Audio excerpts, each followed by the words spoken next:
ইনারা আগে এসছিলেন, আমাদের কাছে খেয়ে গেছিলেন, খাবার খুব ভালো লেগেছিল, তাই ইনারা এবার এসছেন। স্যার, আপনি তো আজকে আমাদের কাছে লুচি খেলেন, খাবারটা কেমন ছিল? আপনাদের খাবারের জন্য আমি দীঘায় যখনই আসি একদিন এখানে টিফিন করতে আসবোই, এটা আমাদের প্রোগ্রামে রাখি।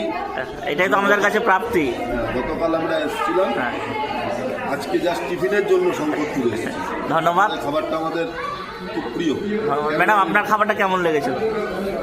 আমি তো দারুণ খেলাম, বিশেষ করে ঘুগনিটা তো ওখানে হেভি সুন্দর। আমাদের একদম ঘরোয়া হয়, একদম আমি ঘরোয়া। আবার চিড়ে নিয়ে খেয়েছি। আমাদের একদম ঘরোয়া রান্না হয়। সুন্দর পরিষ্কার পরিচ্ছন্ন, খাবারটা খুবই ভালো।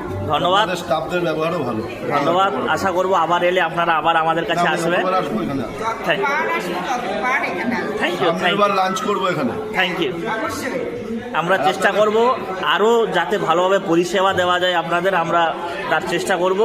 এবং যে ভিডিওটা যারা দেখছে তাদেরকে কি বলবেন আপনারা? আপনাকে রেফার করবেন আম্রপালি রেস্টুরেন্টে আসার জন্য? আপনারা দীঘায় আসলে অবশ্যই শঙ্করপুরে এখানে আসবেন, আম্রপালি রেস্টুরেন্ট। আম্রপালি রেস্টুরেন্ট। এখানে খাওয়া ভীষণই ভালো। খাওয়া পরিষেবা দুটোই ভালো পাবেন, দয়া করে আসবেন।